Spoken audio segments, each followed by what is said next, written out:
Hola, ¿qué tal? Te saluda el pastor Miguel Rivas y estoy contento de poder estar en esta nueva oportunidad frente a ti y gracias a Dios porque nos ha concedido un día más de vida.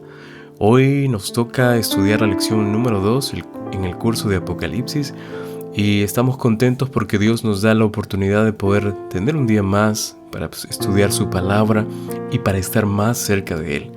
Estoy muy emocionado porque a lo largo de la semana hay algunas personas que se han contactado conmigo y han hecho algunas preguntas en relación al estudio de la Biblia, han compartido el link y han difundido un poquito de esperanza, un poquito de este mensaje que puede ayudar a otras personas, no solamente a uno que recibe, sino que a través de ese uno podemos alcanzar a muchas más personas. Así que te invito a que puedas compartir este link, este podcast con las personas tal vez que están cercanas a ti y que puedan aprender también de la palabra de Dios. Recuerda que la palabra de Dios nos instruye, la palabra de Dios nos hace sabios. Así que sería hermoso que puedas tú compartir este audio, este podcast a tu familia, a tus amistades, a las personas con las cuales trabajas. Tienes la oportunidad de compartir este audio con muchas personas. No hay ninguna restricción para compartirlo.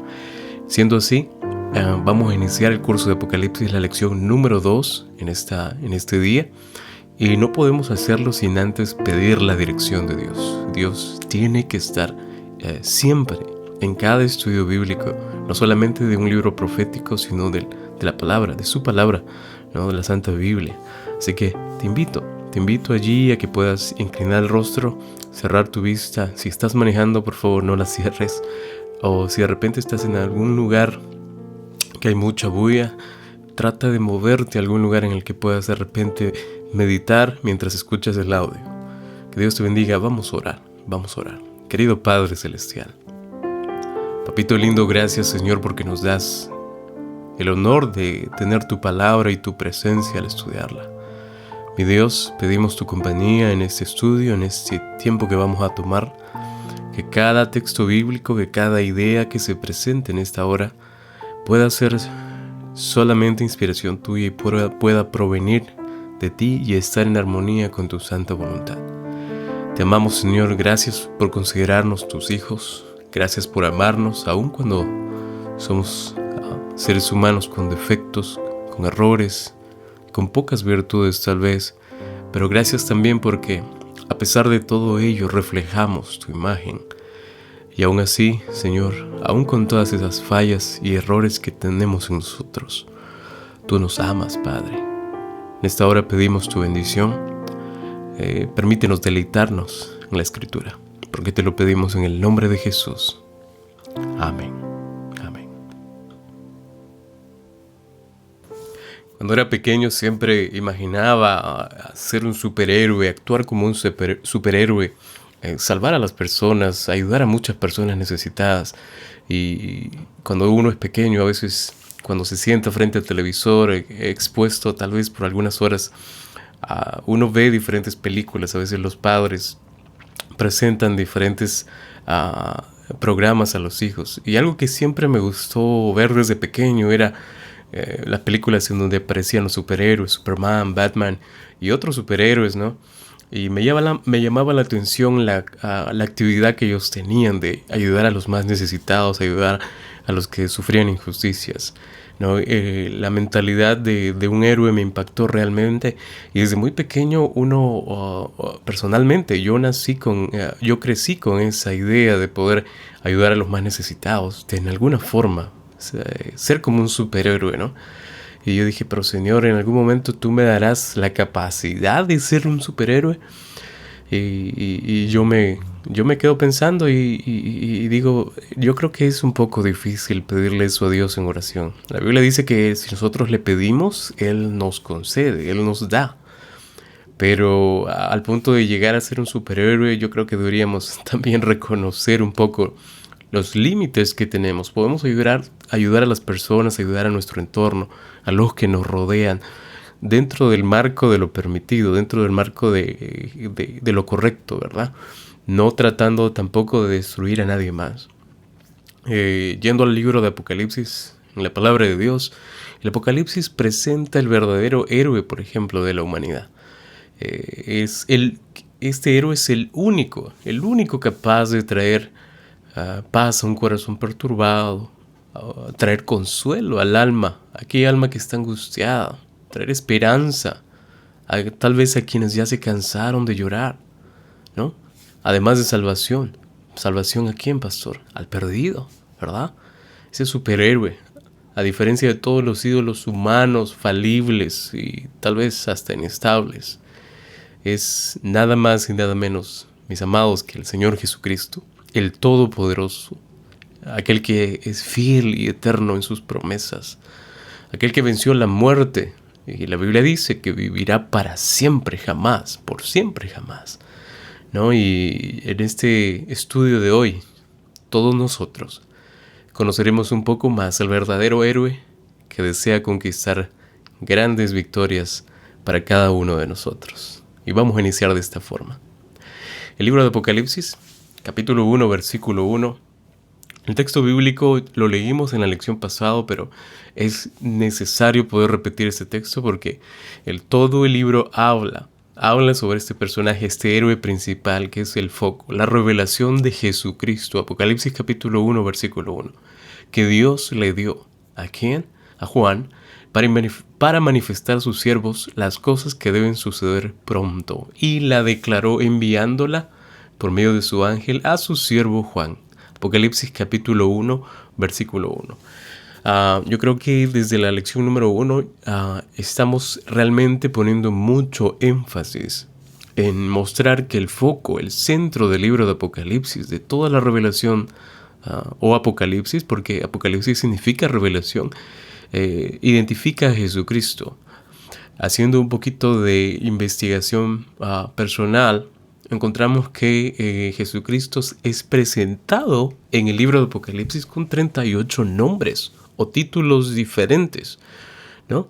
Por ejemplo, en los primeros 3 capítulos, si ustedes revisan cada versículo, cada idea que muestra Juan, se menciona al Señor Jesucristo 137 veces solo en los 3 primeros capítulos, ¿no? Y en todo el libro, si ustedes se dan cuenta, desde el capítulo 1 hasta el último capítulo de Apocalipsis existen más de 250 referencias al Señor Jesucristo, ¿no? Esto nos muestra claramente que la figura de Cristo aparece en todas y absolutamente todas las visiones del libro. Ahora, algo que hay que considerar es que el Apocalipsis describe la grandiosidad de Jesús, es decir, todo lo magnífico, todo lo poderoso que puede enseñar el príncipe, el rey de reyes y señor de señores, ¿no? Y esto lo notamos fácilmente en la manera en la que él se presenta durante todo el libro de Apocalipsis. Hay algunas características que muestran a Jesucristo como el foco, ¿no? Estas características las vamos a compartir en esta tarde. Están en el libro de Apocalipsis, capítulo 1. Seguimos aún en el capítulo 1, versículos 13 al 18. Ubícate rápidamente en el libro de Apocalipsis, capítulo 1, versículos 13 al 18, ¿no? Y vamos a ver algunos elementos que caracterizan aquí a Jesús como el foco, ¿no? Y cómo enfatizan su apariencia. Aquí vamos a ver un poquito de su apariencia, la apariencia del Señor Jesucristo. Dice en el versículo 13 en adelante. Le doy lectura. Y en medio de los 7 candeleros, dice la palabra de Dios, a uno semejante al Hijo del Hombre, vestido de una ropa que llegaba hasta los pies, y ceñido por el pecho con un cinto de oro. Verso 14. Su cabeza y sus cabellos eran blancos como lana, como nieve, sus ojos como llama de fuego, y sus pies semejantes al bronce bruñido, refulgente como un horno, y su voz como un estruendo de muchas aguas. Verso 16. Tenía en su diestra 7 estrellas. Nota ese simbolismo. De su boca salía una espada aguda de 2 filos, y su rostro era como el sol cuando resplandece en su fuerza. Cuando le vi, verso 17, caí como muerto a sus pies, dice Juan, y él puso su diestra sobre mí, diciéndome, no temas. ¿Qué dijo? No temas. Yo soy el primero y el último, referencia a Jesús. El verso 18 continúa diciendo, y el que vivo y estuve muerto, mas he aquí que vivo por los siglos de los siglos. Amén. Y además sigue diciendo, y tengo las llaves de la muerte y del Hades. Nota las características que Juan presenta. Hay algunas características como por ejemplo la ropa que le llega hasta los pies, que eso tiene una representación. ¿Y qué representa eso, pastor? Es la dignidad de Jesús, ¿no? Lo digno, lo idóneo que es Jesús para representar al Salvador, ¿verdad? La segunda característica es el cinto de plata, ¿no? Que es muy representativo también el Señor Jesucristo, los cabellos blancos como lana, los pies como de diamante, el rostro brillante como el sol y la voz como el estruendo de muchas aguas. Vamos a ir poco a poco, más adelante, cuando vayamos más profundo en el libro, vamos a descifrar todas estas representaciones, pero quédate con la idea de que Juan representa a Cristo en los mismos términos en que se describe a Dios en el Antiguo Testamento. Nota la idea. Lo que estoy mencionando es que Dios se representa de una forma en el Antiguo Testamento, pero Jesús de una forma similar se muestra en el libro de Apocalipsis. ¿Por qué? ¿Por qué dice esto, pastor? Porque simplemente, si tú te das cuenta, se le atribuyen a Jesucristo prerrogativas de Dios, ¿no? Y cuando digo prerrogativas de Dios, son atributos que solo le competen a Dios, al Señor, al Creador, ¿no? Y su cabeza, por ejemplo, su cabeza y sus cabellos son blancos como lana o como la nieve. Y eso lo vemos en Daniel capítulo 7, versículo 9. Daniel capítulo 7, versículo 9, por ejemplo, dice la Escritura, en la visión de Juan, estuve mirando hasta que fueron puestos tronos, y se sentó un anciano de días, cuyo vestido era blanco como la nieve, y el pelo de su cabeza como lana limpia, su trono llama de fuego, y las ruedas del mismo fuego ardiente. Daniel capítulo 7, versículo 9, ¿no? Hay muchas referencias a Jesús, ¿no? Una conexión, un vínculo realmente fuerte, realmente predominante, ¿no? Jesucristo mostrado de una forma en el libro de Apocalipsis, y luego cuando vemos rápidamente, le damos una corta visión en el Antiguo Testamento, vemos la representación de Dios, ¿no? Y vamos a sacar algunas conclusiones mientras vayamos avanzando en el estudio. Ahora, también se dice que su voz es como el sonido de muchas aguas, como el sonido de muchas aguas. Ezequiel capítulo 43, versículo 2 menciona una parte interesante. Dice Ezequiel capítulo 43, versículo 2. Y he aquí la gloria de Dios, de Israel, del Dios de Israel, que venía del oriente, y su sonido era como el sonido de muchas aguas, y la tierra resplandecía a causa de su gloria. No, nota la representación allí. Dice que el sonido de su voz era como el sonido de muchas aguas. ¿Alguna vez has escuchado cuando has ido al océano, al mar, a la playa, el sonido de las aguas, cómo chocan contra las rocas o cómo termina en la arena, ¿no? En la orilla de la arena? Es fuerte, ¿no? Es fuerte, es bien, tiene una connotación de fuerza, de carácter, ¿verdad? Por ejemplo, también se lo describe como el primero y el postrero. Si seguimos avanzando el texto bíblico, el primero y el postrero, Isaías 46:4 dice lo siguiente: así dice Jehová, Rey de Israel y su Redentor, Jehová de los ejércitos. Y mira lo que dice a continuación: yo soy el primero y yo soy el postrero, y fuera de mí no hay Dios. No. Nosotros somos monoteístas porque adoramos a un solo Dios. No somos politeístas como muchos que se rebelaron en la antigüedad lo fueron. Isaías también 48, versículo 12 dice lo siguiente: oye Jacob, y tú Israel, a quien llamé. Yo mismo, yo el primero, y yo también el postrero. Isaías 48, 12, ¿no? Se describe como el primero y el postrero, es decir, el principio y el final. Pero la expresión que tal vez más me atrae, me gusta mucho, es que Él se muestra como el Dios viviente. El Dios que domina. Cuando yo leo que es un Dios viviente, eso me indica a mí que Dios no tiene límites, que aún la muerte es algo que Él puede controlar, es algo que Él puede destruir. Josué capítulo 3, versículo 10 dice lo siguiente: y añadió Josué: y esto conoceréis, que el Dios viviente está en medio de vosotros, y que Él echará de delante de vosotros al cananeo, al eteo, al jebeo, al fereceo, al jergueseo, al amorreo y al jebuseo. ¿Verdad? Son un poco graciosos, ¿no? Todos terminan en eo, pero eran naciones paganas, eran naciones idólatras. Salmos capítulo 42, Salmo 42, versículo 2. Hay un salmo muy hermoso que a muchos les atrae. Dice el salmo: mi alma tiene sed de Dios, del Dios vivo.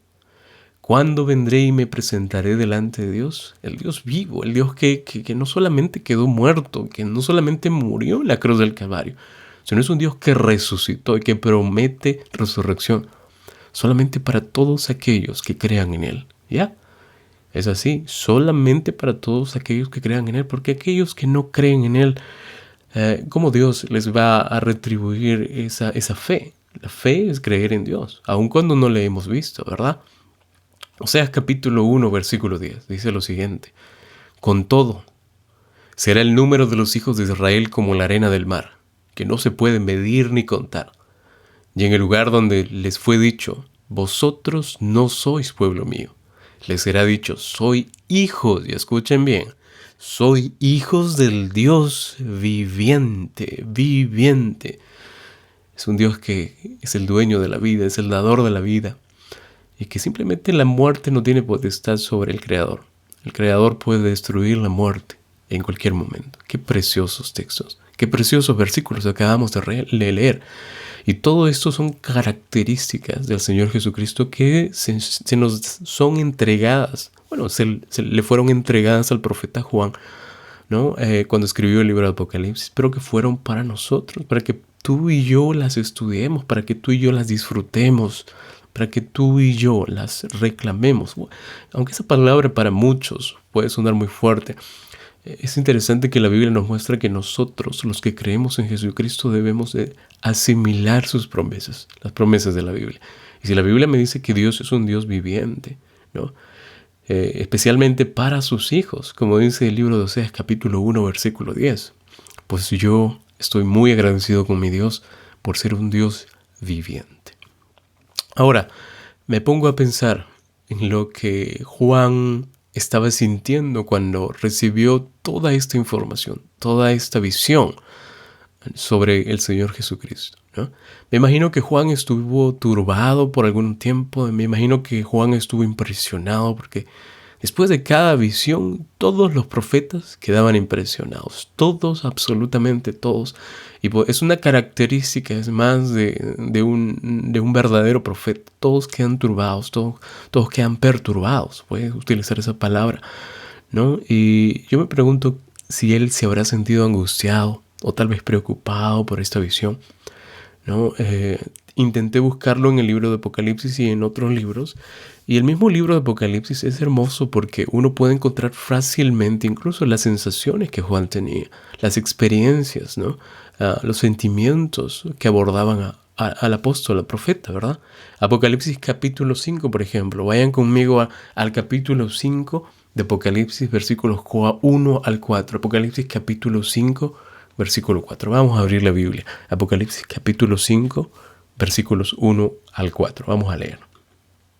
Dice lo siguiente: y vi en la mano derecha del que estaba sentado en el trono un libro escrito por dentro y por fuera, sellado con 7 sellos. Y vi a un ángel fuerte que pregonaba a gran voz: ¿quién es digno de abrir el libro y desatar sus sellos? Y ninguno, ni en el cielo, ni en la tierra, ni debajo de la tierra, podía abrir el libro, ni aún mirarlo.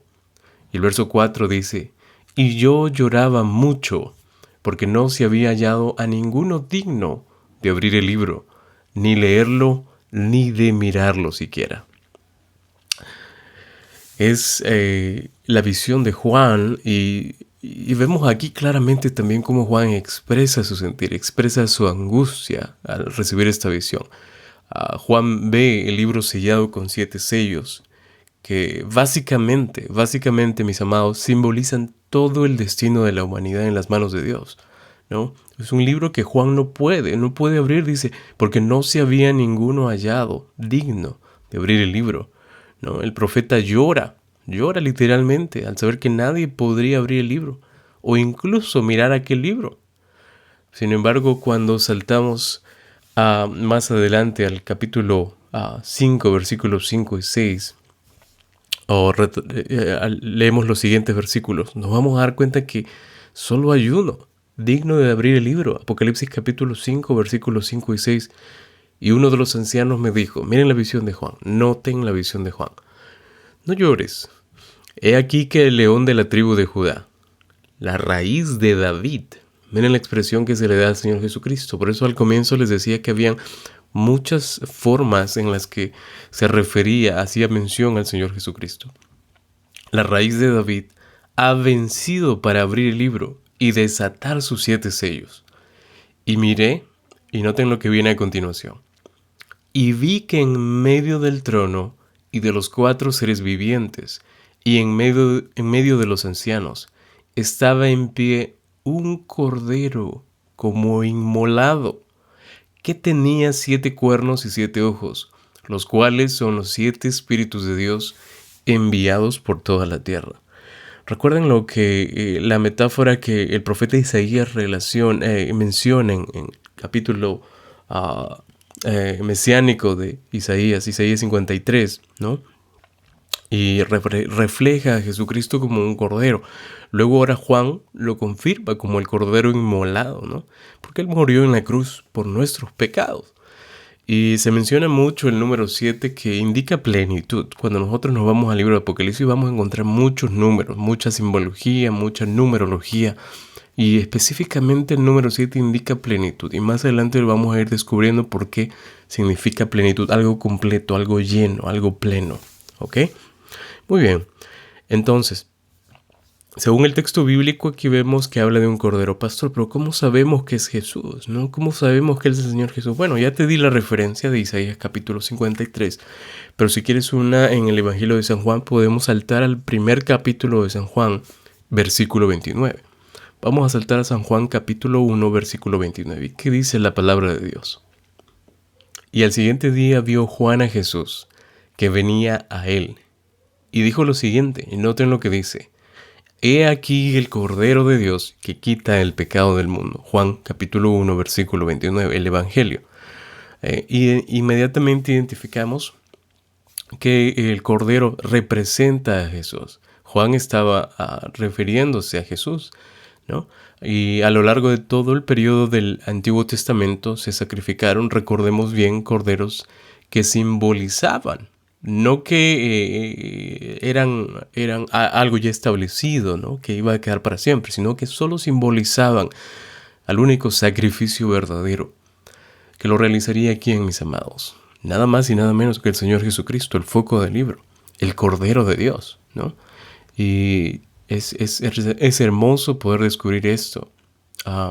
Mientras leíamos el versículo anterior, presté atención a un detalle aquí porque Juan, en medio de la angustia, él expresa dolor, él llora, incluso expresa sentimientos. Y hay una sección que llama mi atención, como cada parte del libro, es que nadie es digno de abrir el libro, ¿no? Esa dignidad. Por eso lo leímos ahí, que las ropas son largas, extensas, que le llegan hasta los pies, e indica dignidad, ¿no? Y eso porque el Señor Jesús venció en la cruz del Calvario, ¿no? Y Juan dice que no hay nadie digno, ¿no? Y cuando nosotros pensamos en eso, decimos, pero no hay nadie digno según Juan. Pero luego en el versículo 5 y 6 dice que solo hay uno que es digno, ¿no? Y es de la tribu de Judá, de la raíz de David, ¿no? El único digno, el cordero como inmolado que estaba en pie, que tenía los 7 cuernos y 7 ojos, los cuales representan los 7 espíritus de Dios enviados por toda la tierra, según el texto que leímos, ¿no? Yo creo que aquí deberíamos abrir nuestra comprensión a lo siguiente. Algo que nunca tenemos que olvidar es que la muerte y la resurrección de Jesús, nuestro Salvador, el Señor Jesucristo, en otras palabras, garantizan que Él es capaz de tener en sus manos toda soberanía sobre la faz del universo. Y cuando expreso la palabra soberanía quiere decir autoridad, ¿no? Ahora, según el Apocalipsis capítulo 5, solo Jesús es capaz de juzgar quién será salvo y quién se perderá. ¿Por qué, pastor? Porque la Biblia dice que solo Él es digno, ¿no? Y solo Él venció. Nadie podía vencer más que Él. Nadie podía otorgarnos esa victoria sobre el pecado. Solo Él. Pastor, pero entonces el Señor Jesús ya ganó. Exactamente. El Señor Jesucristo ya ganó la victoria. Pero para que tú ganes la victoria tienes que estar con Jesús. Si estás separado de Jesús, la Biblia dice que nada vamos a poder hacer. Ahora, yo les decía lo siguiente, que solo Jesús es capaz, número uno, de juzgar a quién será salvo y quién se perderá.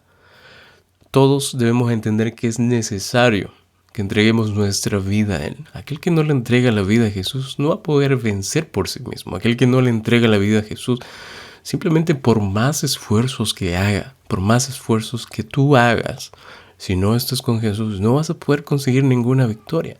¿Por qué? Porque solo Jesús puede limpiarnos del pecado. Primera de Juan capítulo 1, versículo 9, nos dice, si confesamos nuestros pecados, Él es fiel y justo para perdonar nuestros pecados y además limpiarnos de toda maldad. Tú mismo no te puedes limpiar de tu pecado. No hay nada en este mundo que te pueda limpiar de tu pecado. La forma en cómo la Biblia nos enseña que podemos ser limpios de toda maldad y pecado es confesándole los pecados a Jesús y no cometiéndolos nuevamente. De hecho, no hay otro nombre bajo el cielo, dice el texto de Hechos capítulo 4, versículo 12, dado a los hombres en que podamos ser salvos, solo en el nombre de Jesús. Y eso debe ser un gozo, un motivo de alegría, ¿no? Y mi corazón salta cuando leo estos textos y recuerdo cuando inicié mi vida cristiana. Fueron textos realmente que fueron de mucho apoyo para su servidor. Por eso, cuando volvemos al capítulo 5 de Apocalipsis y nos damos cuenta cómo Juan lloraba sin consuelo y sin ninguna esperanza, vemos cómo en ese instante aparece el Señor Jesús, ¿no? A través del ángel, ¿no? Y le explica por qué los 24 ancianos exclaman con regocijo cuando Jesús interviene, en otras palabras, en favor de ellos y en favor por todos aquellos por los cuales Él murió, ¿no? Su sacrificio alcanza a todos aquellos que se arrepientan. Su sacrificio es completo, es total, es pleno, ¿no? No hay nadie, ningún ser humano que pueda estar bajo la cobertura, voy a decirlo de esta forma, del sacrificio de Cristo, pero todos aquellos que lo acepten, ¿no? Que lo acepten. Una vez estaba en una iglesia predicando y una hermana de iglesia, una dama vino a mí, ¿no? Y me dijo, pastor, ¿cómo es posible de que Dios haya podido venir a este mundo a salvar a los pecadores que no merecíamos nada? Ella se incluyó en ese diálogo. ¿Cómo es posible que Dios mismo se haya encarnado, verdad? Y aunque muchas personas no crean que Dios se hizo humano, la Biblia lo confirma, sí. Mientras yo escuchaba a la hermana, esta dama, yo me ponía a pensar, ¿no? Porque a veces por más que uno tenga tiempo ya en la iglesia, tenga tiempo en el cristianismo, tenga tiempo estudiando la Biblia, hay cosas que realmente siempre te van a impactar, ¿no? Como el Dios encarnado, ¿verdad? El Dios que murió en la cruz, aquel que es digno, como dice el Apocalipsis capítulo 5, ¿verdad? Yo tengo que irme a la Biblia inmediatamente al Romanos capítulo 6, versículo 3, ¿no? Porque si nosotros entendemos por qué Dios se encarnó, al leer este texto vamos a comprenderlo mucho mejor. Romanos capítulo 6, versículo 3. Romanos capítulo 6, versículo 3. Y la Escritura dice lo siguiente: porque la paga del pecado es muerte, mas la dádiva de Dios es vida eterna en Cristo Jesús, Señor nuestro. Porque la paga del pecado es muerte. La ley indicaba que el pecador debía morir. La ley indicaba que todos aquellos que tenían pecado debían morir. Pero sin embargo, después de la coma, después de ese versículo, dice lo siguiente, ¿no? Vamos a leerlo nuevamente, ¿no? Mas la dádiva de Dios es vida eterna en Cristo Jesús, Señor nuestro. El Cordero Perfecto tuvo que morir en nuestro lugar, en tu lugar, en mi lugar, para darnos salvación, para darnos vida eterna. Abramos la mente y pensemos que en este contexto la salvación viene de Jesús, en donde Él alude a la muerte, ¿no? Vamos a hablar luego de la segunda muerte, porque algunos me han hecho algunas preguntas. Pastor, ¿qué es eso de la primera muerte y la segunda muerte? Vamos a hablar más adelante, ¿no? Pero yendo al texto bíblico nuevamente, dice que allí, más la dádiva de Dios es vida eterna. Ay, pastor, yo no quiero vivir para siempre con este dolor, con enfermedad, viendo personas sufrir. No, y yo creo que, amados, la forma en cómo Dios nos promete la vida eterna no es como nosotros la conocemos hoy. La vida eterna que Dios promete será diferente. Será completamente diferente. Es más, ninguna mente humana puede tal vez imaginar cómo sería esa vida perfecta, esa vida sin sufrimiento, porque estamos permeados con nuestra vida, la vida tal vez que nos ha tocado vivir, ¿no? El pecado ha hecho mella en nosotros, ha ido destruyendo a la humanidad, ¿no? El pecado paga a sus esclavos con la muerte, ¿no? Ezequiel capítulo 18, versículo 4 dice, el alma que pecare esa morirá. Ese es el resultado final del pecador, ¿no? En contraste, cuando leemos el texto bíblico, la dádiva de Dios es vida eterna. Recordemos que Adán y Eva perdieron como consecuencia de su transgresión ese privilegio, ¿no? Pero ahora, en nuestra realidad, en nuestro contexto, tú y yo, tú que nos estás escuchando a través de este podcast, cuando entregamos completamente nuestro corazón al Señor Jesucristo, obtenemos vida eterna, vida plena. Primera de Juan, el libro de Juan capítulo 3, versículo 16 dice, porque de tal manera amó Dios al mundo, que dio a su Hijo unigénito, para que todo aquel que en Él crea no se pierda, mas tenga vida eterna.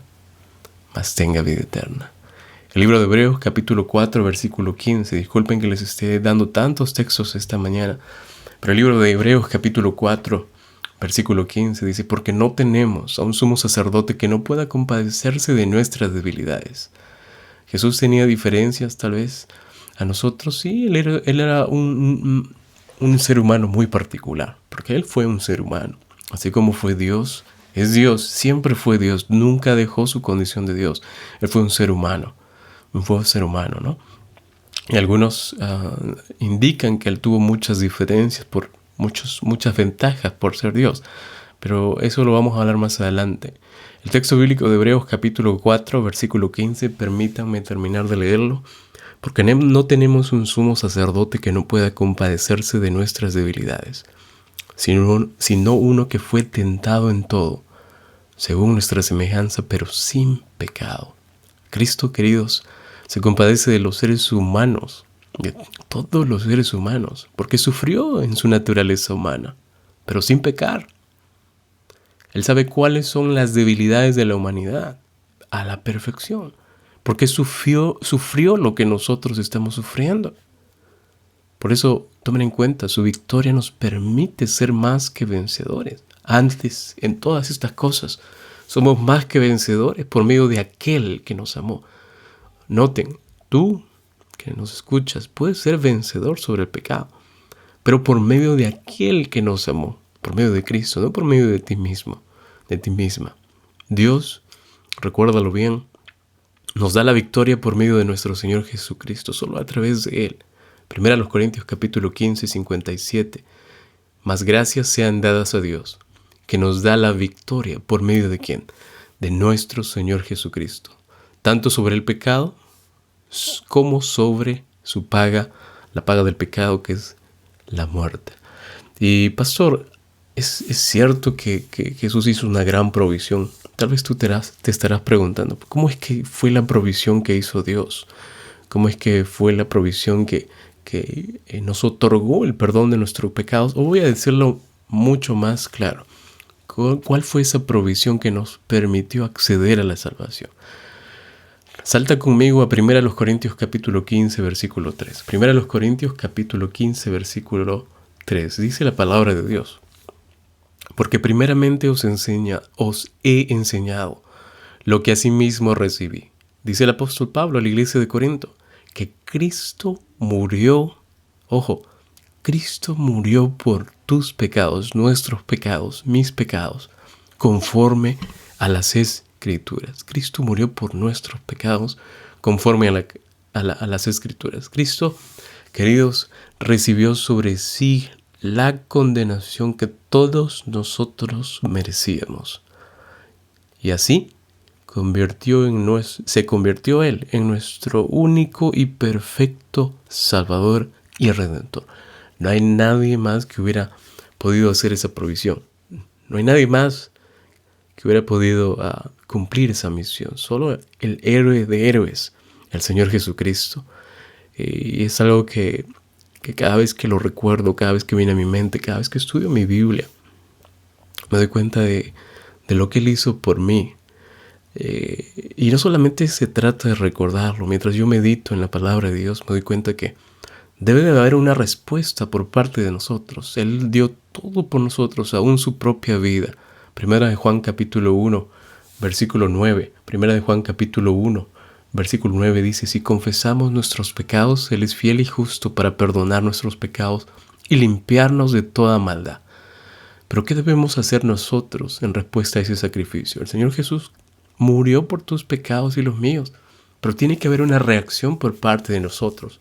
Cuando confesamos nuestros pecados, recuerden bien, Él, nuestro Dios, está dispuesto a perdonarnos sobre la base de su sacrificio, del sacrificio de Jesús, el Cordero de Dios, según el Evangelio de San Juan, capítulo 1, versículo 29. Algo que hay que considerar y que es parte importante del tema es que el amor bondadoso de Dios siempre, mis amados, va a aceptar al pecador, pero no cualquier pecador, no al pecador en acción, sino al pecador arrepentido, al pecador convertido, ¿no? Y lo que hace Jesús básicamente es perdona el pecado confesado y le permite permanecer ante el Señor mediante una vida perfecta en Cristo Jesús. Pastor, es interesante lo que menciona hasta aquí, porque si bien es cierto, Jesús me perdona si yo me confieso, si yo abandono el pecado, esa vida de pecado, ¿no? Y me permite permanecer delante de Él. Luego usted mencionó que también a través de la vida perfecta de Cristo nosotros podemos llevar vidas perfectas. Así es. El problema surge en muchas formas de pensar cuando a veces la definición de perfección entra en nuestra mente y lo asociamos al texto bíblico, porque para nosotros perfección es cero error, cero margen de error. Pero yo les invito a que ustedes vayan a la Biblia y identifiquen, puedan encontrar el significado de lo que Pablo menciona acerca de la expresión perfección, ¿no? ¿Cómo es que Pablo pide perfección? ¿Cómo es que el Señor Jesús dice que sean perfectos como mi Padre que está en los cielos es perfecto? Una pregunta que tal vez más adelante vamos a desarrollar sobre ese tema también. ¿Qué implica ser perfecto, ¿no? Apocalipsis capítulo 19, versículo 16. Apocalipsis capítulo 19, y vamos a saltar al capítulo 19 de Apocalipsis. Versículo 16 dice lo siguiente: y en su vestidura y en su muslo tiene escrito este nombre. Noten el nombre del Señor: Rey de Reyes y Señor de Señores. Realmente es un título que lo clasifica, que lo ubica como el Rey de Reyes y Señor de Señores. Interesante, ¿verdad? Rey de Reyes y Señor de Señores. El único soberano Rey sobre la faz del universo es aquel que venció en la cruz, ¿no? Y se le describe como Rey de Reyes y Señor de Señores porque Él muestra en la cruz su victoria. Él reconquistó, y tómenlo de esta forma, el territorio usurpado por el enemigo desde el Edén. ¿Recuerdan? Cuando el Edén le usurpó el territorio a Jesús, ¿no? La tierra. Y así obtuvo la victoria. Cuando Jesús murió en la cruz, no solamente venció el pecado, sino que obtuvo la victoria completa sobre todo el mal. Por lo tanto, tomen en cuenta, mis amados, Cristo es el soberano pleno en el cielo y en la tierra y en cada espacio de este universo en el que tú y yo vivimos. Ahora, Hebreos capítulo 7, versículo 25, dice algo interesante porque inmediatamente mientras vamos desarrollando el tema, ¿no? Vemos que Jesús venció, murió en la cruz y también resucitó. No olvidemos esa parte. Hebreos capítulo 7, versículo 25 menciona algo en referencia. Dice el versículo 25, capítulo 7 del libro de Hebreos, por lo cual puede también salvar perpetuamente a los que por él se acercan a Dios, viviendo siempre para interceder por ellos. Jesucristo, después de su ascensión, tenemos que recordar que él ascendió a los cielos. En el Apocalipsis, él describe con intensidad el conflicto entre el bien y el mal. Recuerden que Satanás representa el mal y Jesucristo representa el bien. Ahora, esta batalla, si bien es cierto, comenzó en el cielo, se trasladó a la tierra, donde tristemente involucró a toda la humanidad, de la cual tú y yo somos parte. Aquí tenemos que darnos cuenta, obviamente, de los resultados. ¿Por qué? Porque el diablo desde un principio, desde que él fue arrojado a la tierra, logró diseminar ¿qué cosa? Logró esparcir, logró apoderarse de este lugar, sembrando, diseminando desobediencia, provocando pecado en todos, ¿no?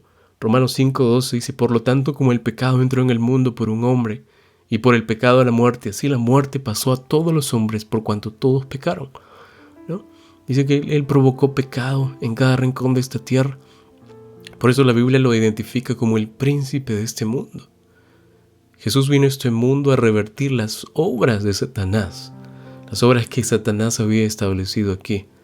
Y cuando murió en la cruz y cumplió el plan a la perfección, garantizó la victoria de todos aquellos que lo acepten como Señor y Salvador. Mi deseo es que tú y yo estemos dentro de ese grupo, que lo acepten como Señor y Salvador.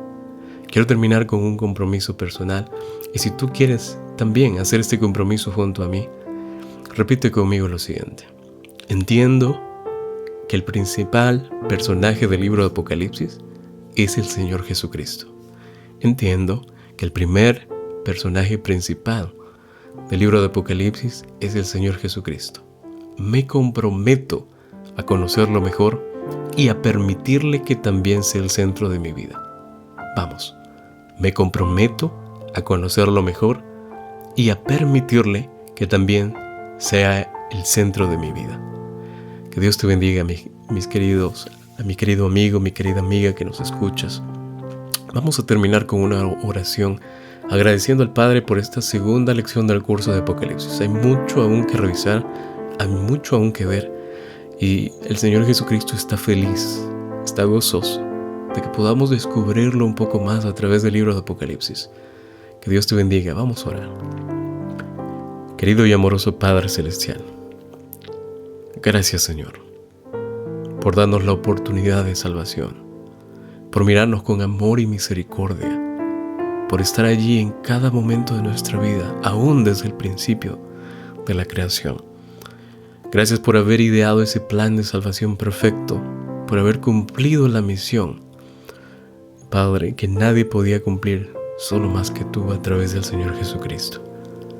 Gracias, Señor Jesús, por amarnos con un amor incondicional y por entendernos aún a pesar que no lo merecemos. Te amamos, Señor. Permítenos continuar conociéndote, descubriendo tu identidad, descubriendo qué es lo que tú tienes para nosotros a través del libro de Apocalipsis. Te amamos, Señor. En el nombre de Jesús oramos. Amén.